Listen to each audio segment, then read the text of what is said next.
Всем привет, с вами Дэн, и сегодня у нас с вами новинка от Pagani Design. И знаете, я хотел бы, наверное, этот ролик построить немножко по-другому, нежели обычно, поскольку есть для этого особенные причины. Я заметил, что в последнее время, может, последние пару недель на YouTube есть достаточно такие заметные попытки нагнать негатива, там, да, очернить сборку и качество китайских часов, китайских микробрендов, и в том числе Pagani Design. И поскольку я неоднократно вам показывал различные часы в макро, и в том числе много часов Pagani Design, я подумал, что, наверное, нужно немножечко глубже рассмотреть эту ситуацию. И действительно ли ситуация ухудшилась, действительно ли качество низкое, или же все не так, и условно это происки конкурентов. Внутри ли сейка механизм, или не сейка, или подделка какая-то, да. И, короче говоря, сегодня мы с вами разберем эти Pagani Design, мы вскроем эти часы, мы посмотрим, что там внутри, но не только Pagani Design. Я для этого специально приготовил, во-первых, Seiko 5, где заявлен, по крайней мере, да, такой же механизм, как Pagani Design. И, конечно же, мы посмотрим с вами еще один хит, это Invicta, и в нем тоже стоит Seiko NH35 механизм. Поэтому сегодня будет сразу тройной баттл, тройное вскрытие. Мы посмотрим три, по сути дела, хита, потому что есть, с одной стороны, брендированная Seiko, с другой стороны, есть хорошо известная всем Invicta, и в-третьих, у нас есть Pagani Design. Короче, заваривайте чаек, кофеек. Сегодня будет жесткий ролик с жестким батлом. Посмотрим все и протестируем абсолютно все. Так, значит, паспортная точность механизма Seiko NH35 от минус 20 до плюс 40 секунд в сутки. Давайте начнем как раз с Pagani Design. Эти часы, правда, не переработаны. Вот, то есть я их там буквально один раз подзавел. Но, тем не менее, посмотрим, что у нас здесь идет по умолчанию, по точности. Так, и поехали.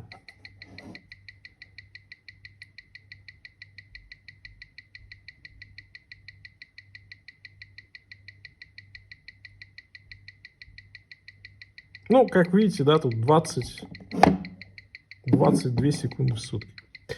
Дальше. Смотрим следующее. Это причем, нужно всегда понимать, что это конкретные, да, там часы, конкретные часы. Дальше смотрим, давайте Seiko 5. Сейчас попробую ее тут рукой просто придержать, потому что, чтобы не вылетало.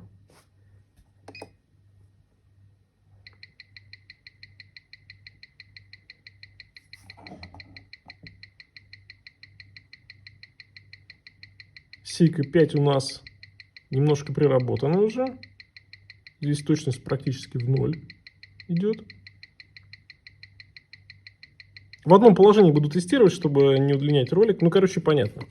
И давайте посмотрим Invicta Pro Diver. Здесь часы тоже новые, не разношенные.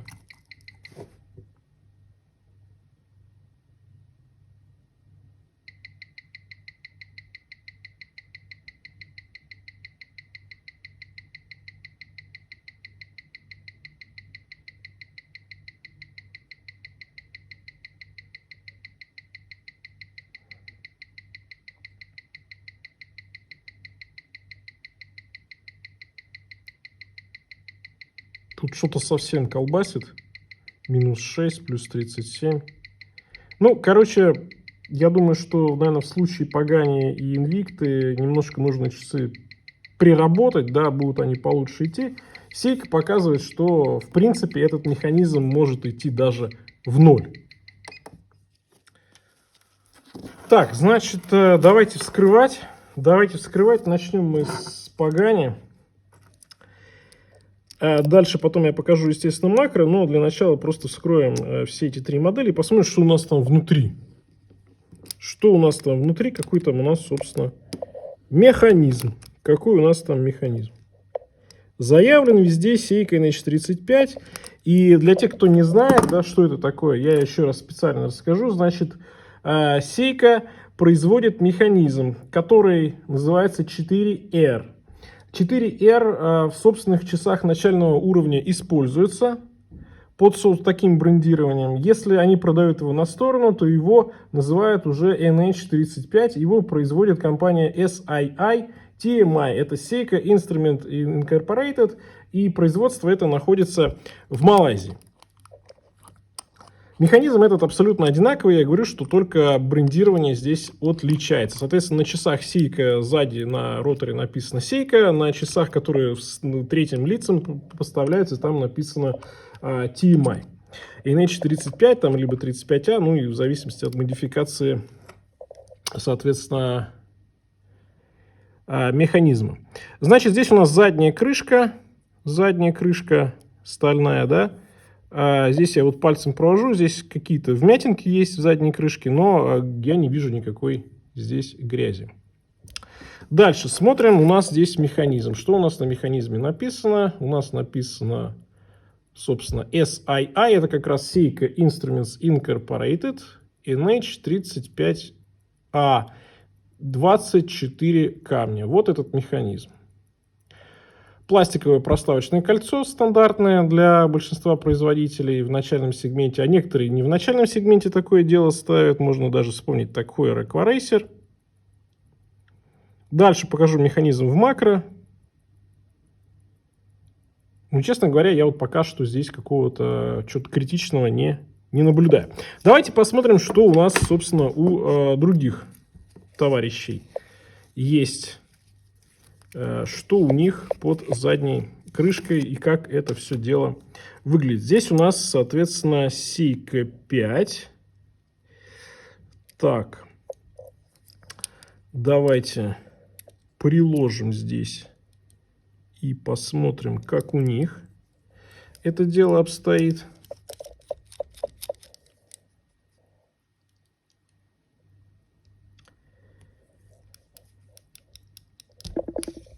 Поехали. Напомню, что заявленная водозащита в Seiko 5 Sport, да, 100 метров. В Пагане она 200 метров, но это, как бы говорится, вопрос. Реально ли там 200 метров? Вот этот механизм. 24 камня то же самое. Что у нас здесь написано? Здесь он брендирован, естественно, Seiko.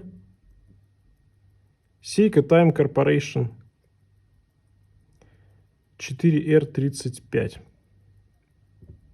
Здесь у нас пластиковое черное кольцо по краю идет. Ну и, собственно, если вдруг не поняли, что это одно и то же, ну, собственно, давайте посмотрим. Хочу особенно подчеркнуть следующий факт, что очень многие почему-то мне пишут в комментариях, что китайцы копируют механизм Seiko, но нужно понимать одну простую, абсолютно простую вещь. Да? Подделка механизма Seiko NH35, она в целом экономически абсолютно неэффективна. Почему? Потому что эти механизмы производятся миллионами на фабриках. И, как вы понимаете, чтобы их скопировать и чтобы копируемый механизм был дешевле, нужно производить их в таком же количестве, и они должны быть дешевле, чем оригинальные. Но это сделать при таком массовом производстве абсолютно невозможно и неэффективно, поэтому это был бы бред. Поэтому китайцы могут подделать, там есть азиатская версия механизмов ETA, потому что механизмы ETA стоят сотни долларов. Это понятно, что дорого, и это прибыльно. Но когда мы говорим об копировании малазийского NH35 или малазийского 4R, ну это просто, это глупость, да, то есть если вы хотя бы чуть-чуть понимаете, что такое производство, как оно в принципе работает и что это такое вообще, и что такое экономическая эффективность, вы поймете, что такой механизм, он достаточно дешевый, его подделывать нет, никакого абсолютно смысла. То есть если кто-то что-то копирует, то чтобы на этом зарабатывать, а чтобы просто так производить и дороже, чем оригинал, в этом нет смысла. Поэтому подделываемых механизмов Seiko NH35 не бывает, так же, как и дешевых Miyot, просто потому что это никому не нужно. Ну и давайте посмотрим, у нас еще здесь Invicta. Invicta сейчас я отвинчу, нет, тут, по-моему, да, на винтах браслет, и то же самое вскрою заднюю крышку, и мы уже финально посмотрим третьи часы. Так, значит, Invicta. Вскрываем. Ух ты ж, ни хрена ж себе, ребятки, как мы тут закрутили-то все. Оба-на. Но против лома приема нет. Немножко кустарненько все вскрываем, но что есть. Специально прикупил Invictus, специально взял Seiko 5, чтобы вам все это дело показать. Так, смотрим, значит, Invictula у нас здесь, вот она, задняя крышечка. Задняя крышечка прозрачная. И вот он у нас здесь стоит Seiko, опять же, NH35, классический для Invicta последних лет ротор желтенький. Что у нас здесь? Тоже пластиковое кольцо серого цвета теперь. Вот он у нас механизм. Ну и... Ой, даже не знаю. Ну, как бы вот вам Seiko, вот вам Invicta, вот вам, собственно, Seiko NH35. Один брендирован Seiko, другой Seiko Instruments SII TMI. Потому что у нас Invicta и Pagani Design это сторонние производители, а Seiko для себя брендирует механизм немножко по-другому. Вот. Для тех, кто не знает, там в том числе есть и, я думаю, и мастера, которые не знают, что это за механизм. Ну вот еще раз тут показываю. Есть много литературы и статей в интернете, чтобы вопросов никаких не было. У нас здесь, соответственно, в Seiko я не вижу никакой прокладки, да, получается, потому что здесь... А, нет, вот прокладка у нас прямо на задней крышке. Да. На Invicta у нас прокладка идет вот здесь. И, соответственно, на Pagani Design у нас, опять же, прокладка идет тоже по краю. Pagani Design мы с вами разыгрываем. Соответственно, вам, конечно же, лучше... Я завинчу часы, но кто их выиграет, лучше, конечно, потом сходить к мастеру, чтобы прокладку заменить. И все это дело уже тщательно запаковать, потому что, ну, чтобы часы не протекали. Ну, как мы увидели с вами, здесь одно и то же, но сейчас мы на всякий случай еще, конечно же, макро покажем, чтобы закрепить, так сказать, урок. Так, значит, начинаем мы с Seiko 5 и смотрим вот мы на механизм Seiko 5. Сейчас в макро.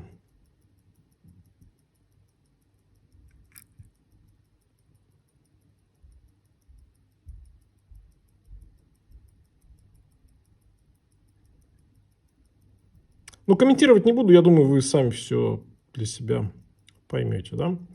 Так, дальше мы смотрим на Pagani Design.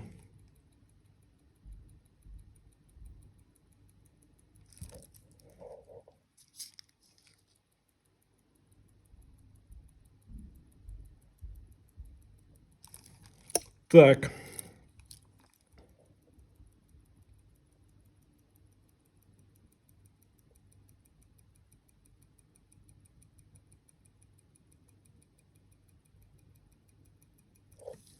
И давайте посмотрим на Invicta.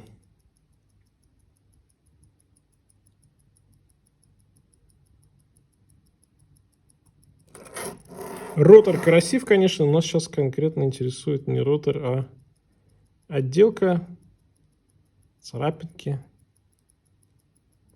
Ну, в общем, не знаю, как у вас, но у меня мнение, что это примерно одного качества механизма. Значит, дальше показываю макро, и здесь тоже комментировать не буду, каждый для себя сделает выводы.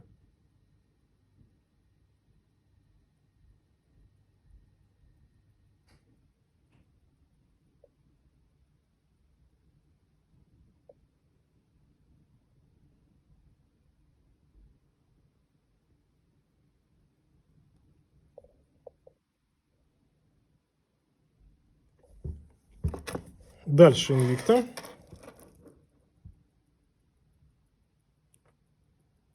Я свое мнение в конце озвучу, чтобы не мешать.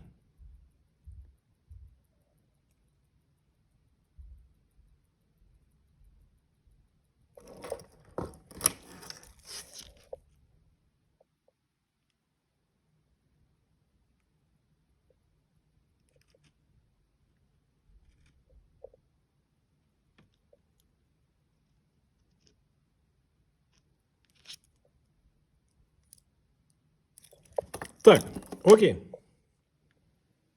Ну и раз уж у нас так называемый батл, давайте немножко пройдемся по остальным составляющим. Я хоть все часы разобрал, но давайте я немножко сейчас про это расскажу. Значит, здесь у нас заявлено 200 метров защиты, стальной корпус, стальной браслет. В сейке тоже стальной корпус, стальной браслет, 100 метров защиты. Хардликс, сапфир. Здесь у нас минералочка. Стальной браслет, стальной корпус, 200 метров водозащиты. Механизм везде одинаковый, как мы уже с вами убедились. Вот, да, кстати, браслет сейка. Вдруг, если кто не помнит, сейчас тоже кратенько по этому пройдемся. Значит, здесь у нас безель алюминиевая вставка. Кстати говоря, очень неплохий такой работает. Приятно, крепкий, уверенно. Но я, в принципе, хорошо знаком с Invicta, потому что именно вот такая Invicta у меня была одни из первых часов. Они, в принципе, с тех пор особо не изменились. В общем, Invicta Pro Diver — это очень даже приятные часы. Здесь, конечно, у нас штифты. Здесь крайнее звено у нас не литое. Застежка у нас тоже не литая. Такая достаточно стандартная. Стоят они на том же Амазоне, Джимашопе и так далее примерно $100. И здесь достаточно неплохой браслет, но на 2022, как мне кажется, он достаточно слабоват. Да? По сейке. Сейка стоит примерно $300. Соответственно, тоже здесь алюминиевый безель. Хардликс стекло. Безель очень неплохой, достаточно здесь уверенный, четкий такой хороший ход. Что касается того, ровно ли безель стоит у нас. Слушайте. Так, стопе. Показывал во фотке, знаю. Не только сейка может такие не самые ровные безели делать. Так, не пойму. Вроде, ладно, будем считать, что ровно. Значит, браслет у нас здесь тоже литой, и я бы сказал, что у него геометрия лучше, чем у Invicta.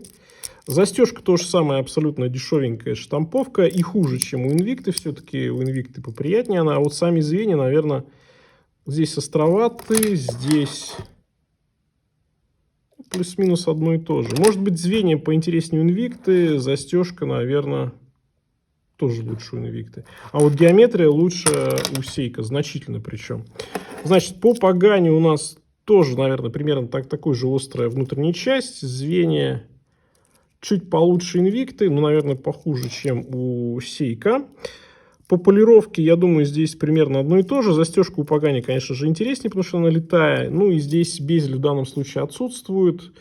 И, я вам показывал много поганий, где есть безель с керамикой, да, и сапфир. Соответственно, с точки зрения цена и то, что вы получаете за эти деньги, конечно, китайцы до сих пор дают больше. Ну, тут нужно понимать, что, да, как бы формально это китайский бренд, формально это американский бренд, принадлежит, точнее, американцам, и бренд швейцарский, но, естественно, здесь часы китайские.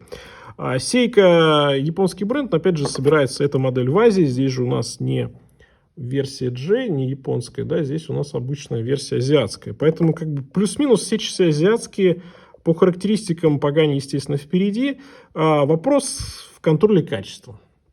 Как мы с вами посмотрели, у сейка ход точнее, соответственно, определенно контроль качества должен быть выше, но, опять же, да, здесь у нас $100, $100, здесь $300, да, собственно, выводы делайте сами, что важнее в этом случае, потому что каждое мнение, оно именно правильное, то есть то, что вам кажется более правильным, оно на самом деле и является более правильным, здесь нет правильного ответа, кому-то больше важнее там сапфир, да, браслет лучше сатинированный, литая застежка, и так далее, да, кому-то важнее там, чтобы часы изначально чуть лучше собирались. Но нужно, опять же, понимать, что косяки могут быть у любых абсолютно часов, и огульно говорить, что вот эти косячные, эти не косячные, нельзя. Естественно, чем серьезнее бренд, тем он более серьезно относится к качеству сборки, потому что, в конце концов, это экономические расходы.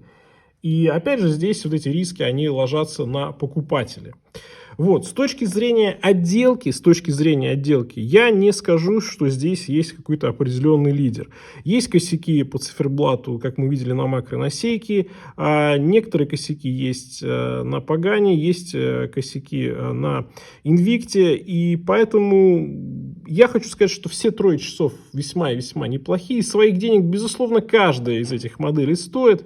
Где-то чуть лучше характеристики, где-то чуть лучше в целом, да, возможно, качество сборки, но я бы сейчас не сказал, что вот, когда мы с вами их вскрывали и смотрели, что здесь есть какая-то прям гигантская в этом плане разница. Естественно, японец чуть впереди, это безусловно, и это правильно, и так оно и должно быть.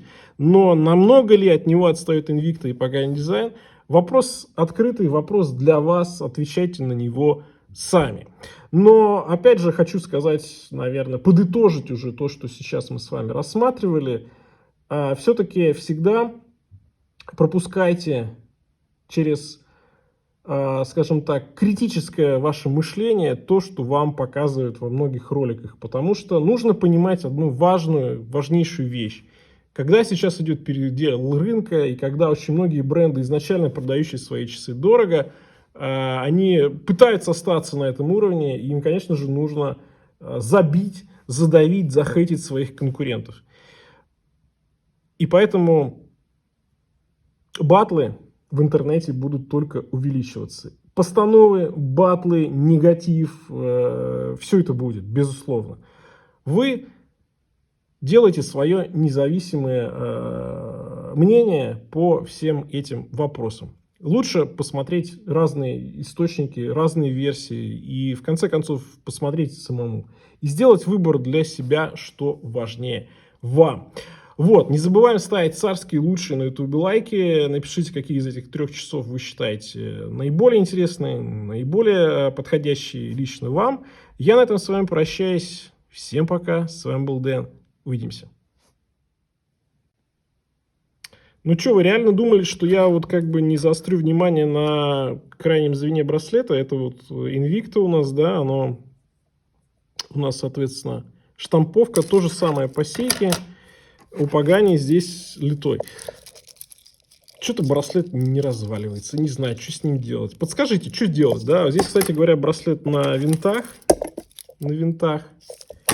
Здесь браслет на штифтах и в Invicta тоже на штифтах. Немножко, конечно, вот браслеты и застежки в этом плане здесь устаревшие. Но они от этого не становятся хуже. Я бы поставил, вот, наверное, все-таки качество браслета в целом, да, на первое место Pagani, на втором Invicta, на третьем, наверное, Сейка. Хотя, напишите вы, кого бы вы куда поставили. Вопрос открыт. Все, пока. Нет, все-таки, опять же, не пока, потому что мы же еще должны разыграть. Я думаю, что я Invicta и Сейка, естественно, тем более я купил Invicta специально для этого ролика, Сейка я тоже выкуплю, оставлю, чтобы они были для сравнения, чтобы мне было что вам показать. А вот Pagani мы с вами разыграем, и чтобы принять участие, нужно быть подписанным на канал Guitar.ru, поставить лайк этому видосу и написать любой комментарий. И раз в месяц на стриме я произвожу розыгрыши. Поскольку эти часы мне показались достойными, чтобы их разыгрывать, они достаточно качественные, они отлично стоят, поэтому я их разыгрываю. Короче, вот теперь точно всем пока.